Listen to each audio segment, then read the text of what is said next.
Bom dia, hoje são 10 de abril de 2018, terça-feira, Brasília, Distrito Federal. Mais um vídeo da série A Prisão de Lula e suas consequências jurídicas. Este vídeo aqui, a exemplo dos demais, nada tem a ver com propriamente política. Não faço vídeos sobre política. Esse vídeo aqui é sobre, principalmente, poder judiciário, onde não há agentes políticos, onde não há políticos. Políticos brasileiros me causam ânsia de vômito.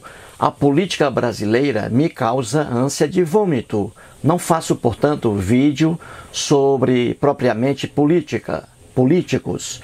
O caso aqui é porque a prisão de Lula tem repercussão no poder judiciário, jurídica, aí eu entro, porque é a minha praia, entendeu? Muito bem. Então, nesse vídeo agora, mais uma vez, eu faço uma outra pergunta. Por que membros do MST, Movimento dos Trabalhadores Rurais Sem Terra, porque alguns de seus elementos jogaram tintas no prédio em que a ministra do Supremo Tribunal Federal, Carmen Lúcia, possui um apartamento ali, lá em Belo Horizonte? Por que esses militantes do MST, simpatizantes do Lula, do PT, praticaram esse crime, o crime de dano? Por quê? Você sabe? Aí você pode dizer assim: esses animais aí do MST, esses baderneiros, esses criminosos, eles fizeram isso lá no prédio em que a ministra Carmen Lúcia tem um apartamento, porque ela votou contra o habeas corpus do Lula, no dia 4 de abril agora, não é isso? Isso aí tem o ar de verdade. Só que existe mais um elemento, esse aí foi o mais importante, que levou esses militantes do MST a praticarem esse crime de dano lá no apartamento, no prédio em que a ministra tem um apartamento. E você vai entender isso agora, correto? Então vamos aqui ao quadro. Muito bem. A pergunta é: por que membros do MST, Movimento dos Trabalhadores Rurais Sem Terra, simpatizantes de Lula, simpatizantes do PT, porque seus elementos, alguns ali, resolveram praticar o crime de dano ao prédio em que a ministra Carmen Lúcia possui um apartamento? Por quê? Vamos aqui.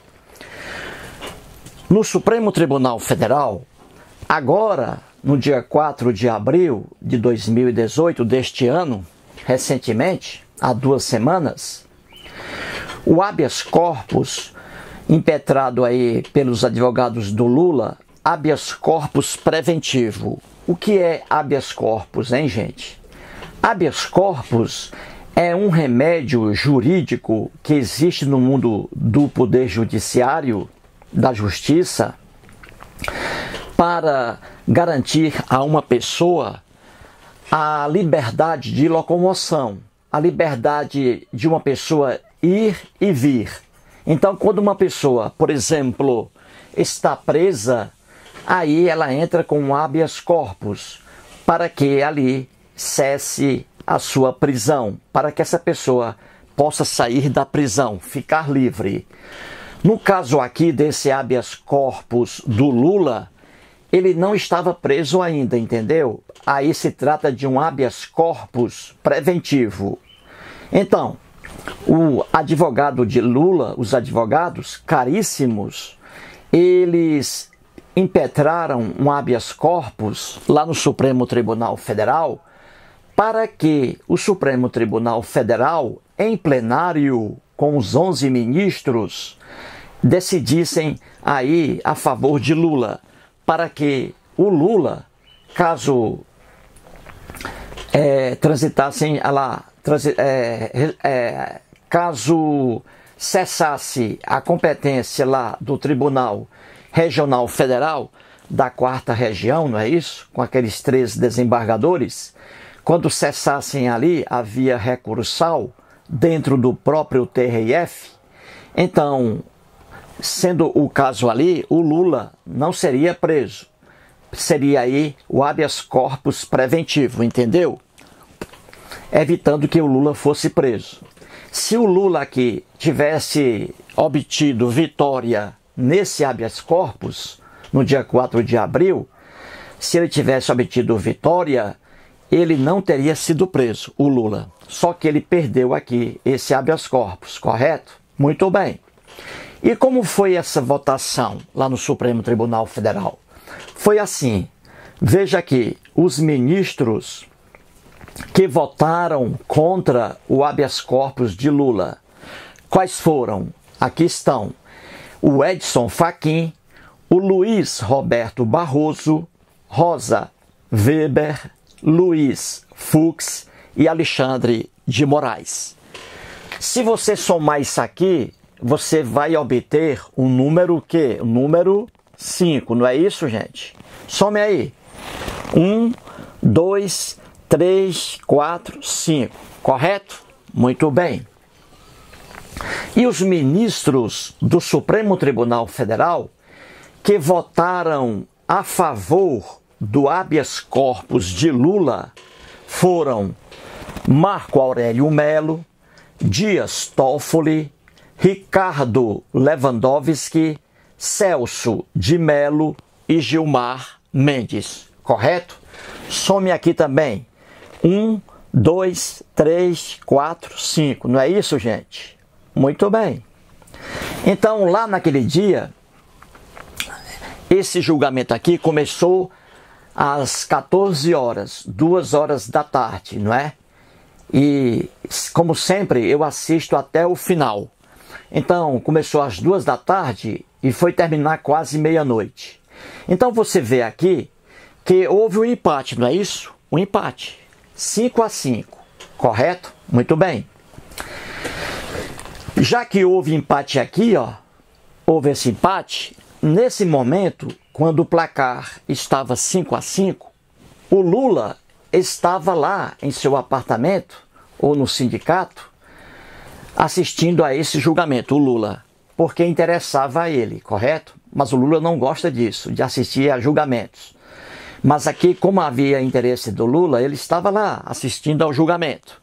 E ele estava torcendo aqui, né, obviamente, para que o seu habeas corpus fosse vitorioso, evitando sua prisão. Muito bem. Nesse momento, quando o placar estava em 5-5, o advogado do Lula pediu a palavra aos ministros. E o advogado disse, do Lula, que em habeas corpus, como houve aqui o empate, em habeas corpus, segundo o regulamento do próprio Supremo Tribunal Federal, a ministra presidente, a Carmen Lúcia, que não está aqui, obviamente, a ministra Carmen Lúcia não poderia votar. Diz o advogado do Lula que ela não poderia votar porque regulamentação do próprio Supremo Tribunal Federal diz isso, que em habeas corpus, havendo empate, a decisão aqui vai ser favorável ao réu. Então, o advogado de Lula queria o quê? Queria que a ministra Carmen Lúcia não votasse, porque ele sabia que ela já em outras situações, que ela votou a favor da prisão em segunda instância. Então o advogado do Lula sabia que a ministra Carmen Lúcia iria ser contra o habeas corpus de Lula, porque é esse o posicionamento dela. A ministra é a favor da prisão em segunda instância. Como o advogado de Lula sabia disso, e a ministra Carmen Lúcia iria ser contra o habeas corpus de Lula, aí, obviamente, o advogado estaria perdido aí nessa causa, não é? E foi o que aconteceu. Então ele levantou essa questão, gente, a de que, em se tratando de habeas corpus, havendo empate 5-5, a ministra Carmen Lúcia não poderia votar. E aí o Lula seria beneficiado, porque havendo empate 5-5 no caso aqui, o empate seria a favor do Lula. E o Lula hoje não estaria preso, correto? Muito bem. Ao ouvir essa alegação do advogado de Lula, a ministra Carmen Lúcia, como é uma mulher honesta, como é uma magistrada, como é uma ministra, melhor dizendo, como é uma ministra de grande respeitabilidade, de caráter, de retidão. Então, o que ela fez, a ministra Carmen Lúcia? Em vez de continuar o seu julgamento, ela dando o seu voto, desprezando aqui a alegação do advogado de Lula, o que ela fez? Primeiramente, ela disse ao advogado que, nesse caso de habeas corpus, mesmo havendo empate, a regulamentação do Supremo Tribunal Federal e o entendimento do Supremo Tribunal Federal é o de que a presidente, no caso aí a Carmen Lúcia, pode votar sim, porque estamos tratando de questão constitucional. Entendeu, gente? O habeas corpus estava tratando de questão constitucional. Logo, a ministra, ela dizendo que tem condições de votar.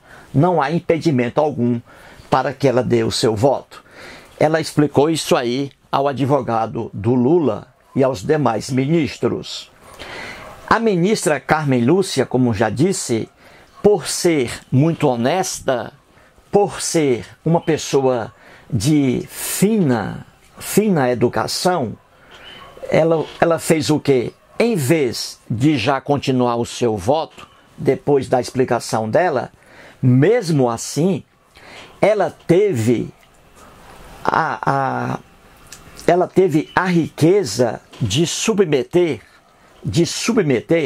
essa questão a cada um dos ministros. Veja aí, ela já poderia votar aqui, gente, só com aquela alegação dela de que o habeas corpus aqui tratava de questão constitucional. Logo, acabou-se aí a alegação do advogado do Lula. Mas não, mesmo assim, ela, por educação, ela, por ser uma mulher extremamente honesta, ela submeteu o caso a cada ministro.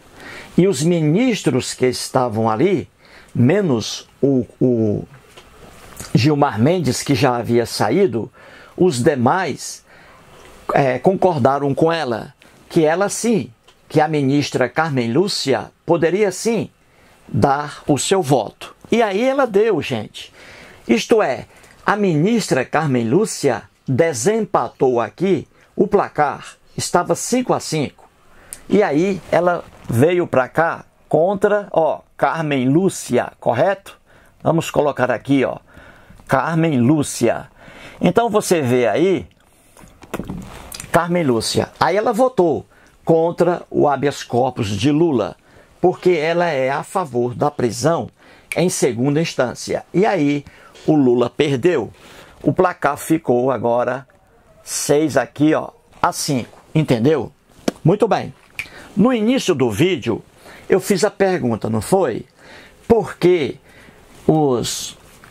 esses militantes do MST praticaram esse crime lá no prédio em que a ministra Carmen Lúcia possui um apartamento, lá em Belo Horizonte?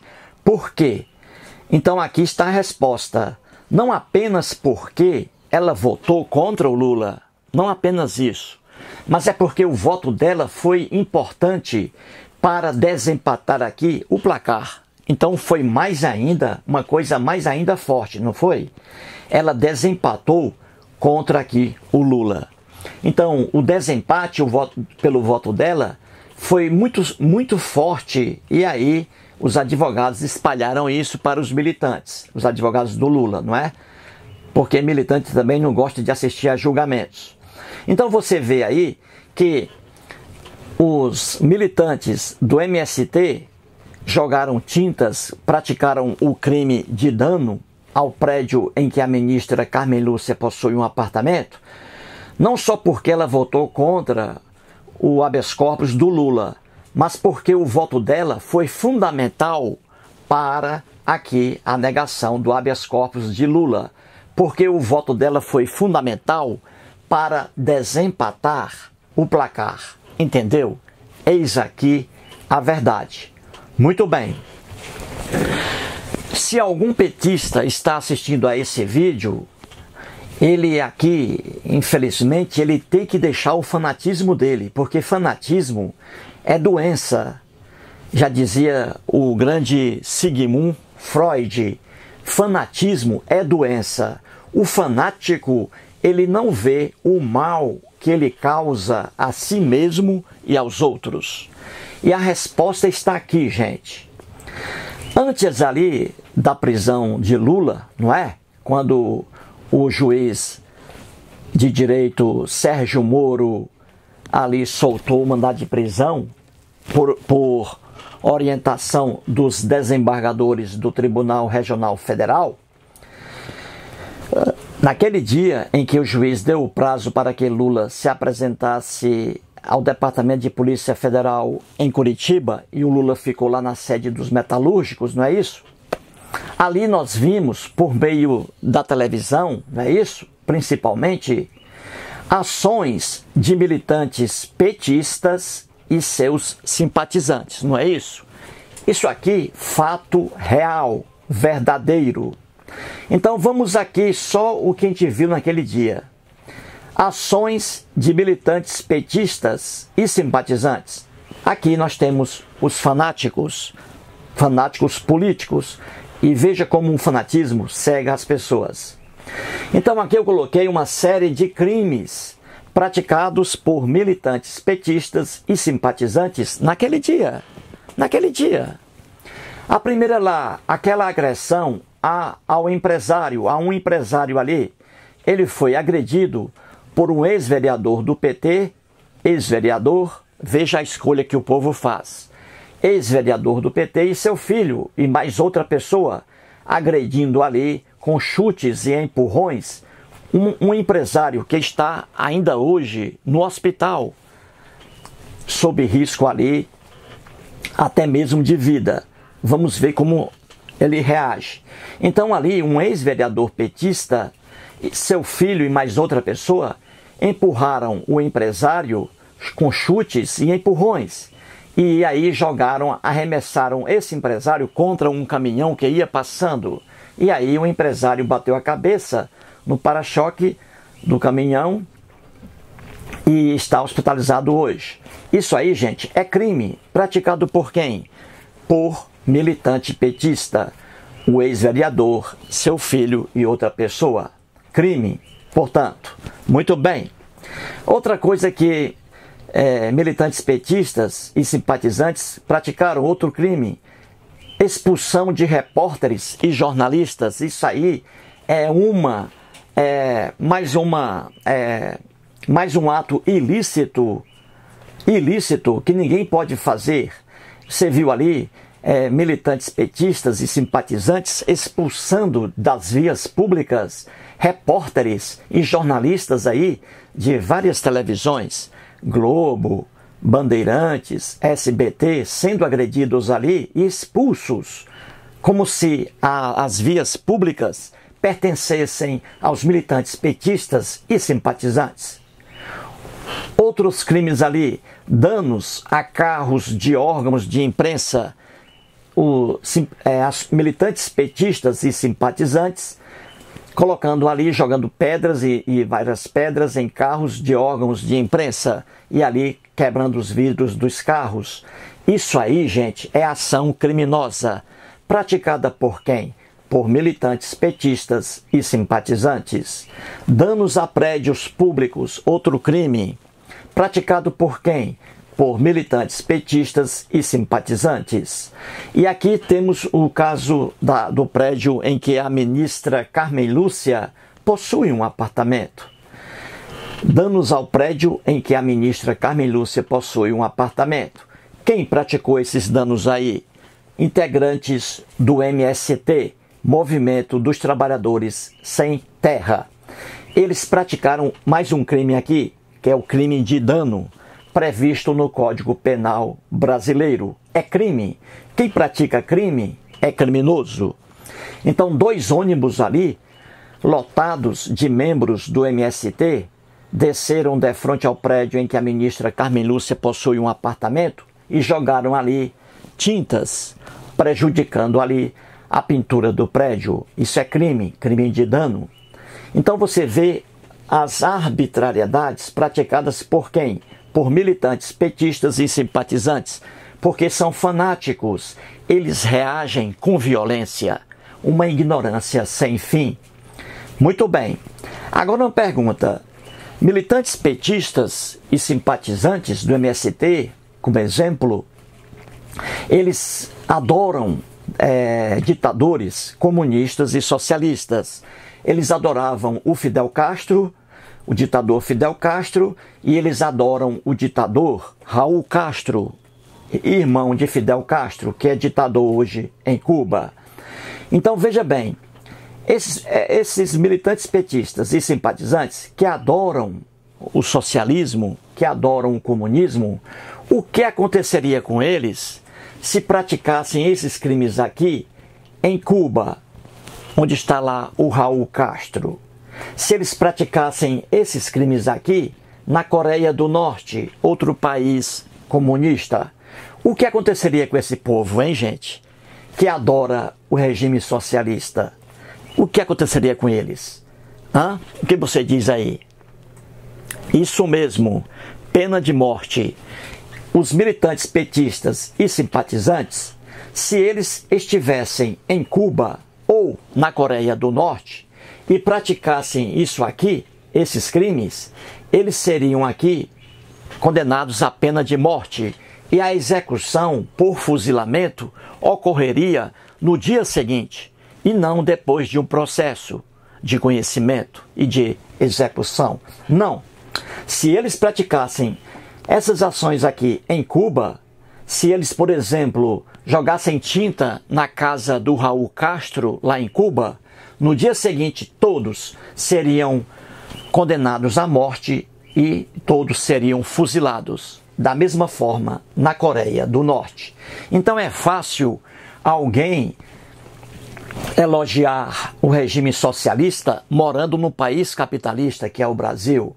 Aqui eles praticaram esses crimes aqui e nada aqui acontecerá com eles. Bobagem, nada. Isso aqui, no máximo, no último caso aqui, danos ao prédio em que a ministra Carmen Lúcia possui um apartamento, pegaram 2 elementos ali do MST, vão responder por danos. O resto é bobagem, ficou e vai ficar no esquecimento. Então você vê que eles elogiam o regime socialista, só que no regime socialista eles seriam mortos caso praticassem o que está aqui. Entendeu? É simples assim explicar a verdade, não é? Então você vê aqui, muito bem, que quando esses militantes do MST praticaram esse crime aí de dano ao prédio em que a ministra Carmen Lúcia possui um apartamento, você vê que logo depois desse crime apareceram ali várias pessoas, inclusive de um movimento que eu nem conhecia, Movimento do Brasil Livre. Essas pessoas se reuniram para fazer o bem, gente, para limpar a sujeira deixada aí pelo crime praticado pelos integrantes do MST. Então você vê aqui 2 ações, a dos militantes petistas e dos simpatizantes petistas, não é isso? Os integrantes do MST, e a ação desse Movimento Brasil Livre. A ação dos simpatizantes do PT, integrantes do MST, as ações dele, como estão aqui, e isso é incontestável, as ações dele resultam em crimes e sujeiras, o que eles praticaram aqui. Militantes petistas e integrantes do MST praticaram crimes e aí fizeram uma sujeira sem fim. Já os integrantes do Movimento Brasileiro, do Brasil Livre, Movimento do Brasil Livre, esses integrantes aqui, ao contrário das ações dos militantes petistas e dos integrantes do MST, esse povo fez o bem, ações lícitas, ações de acordo com a lei, e praticaram aqui limpeza. Então você vê, militantes petistas e integrantes do MST praticaram crimes e sujeiras. Já esses aqui praticaram atos lícitos de acordo com a lei e promoveram limpeza.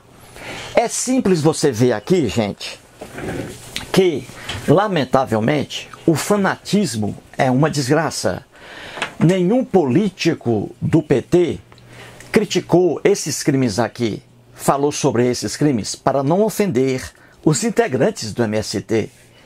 Isso aqui causa repugnância a qualquer pessoa normal, que pensa normalmente, que vê a coisa com imparcialidade. Uma pessoa neutra vê isso aqui, vê que é violência sem fim. E praticada por quem? Por militantes petistas e simpatizantes. E é uma verdade inatacável, não há como fugir disso.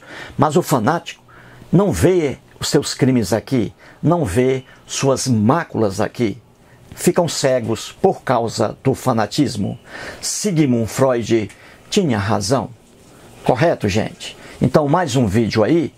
E se alguém perguntar a você por que integrantes do MST em 2 ônibus jogaram tintas vermelhas ali, de cor vermelha, no prédio em que a ministra Carmen Lúcia possui um apartamento em Belo Horizonte, aí você vai responder o seguinte: eles fizeram isso porque a ministra votou contra o habeas corpus do Lula. E mais ainda, porque com esse voto a ministra provocou o desempate, porque o placar estava 5-5 e foi o voto dela favorável à prisão em segunda instância que desempatou. Por isso, aí está a razão dessa insanidade, desse crime hediondo, vagabundo, desse crime imundo que simpatizantes do MST praticaram aí. E isso de forma irrefutável. Mas os fanáticos não veem assim. Eles ficam cegos por causa do fanatismo político. Mais um vídeo e muito obrigado.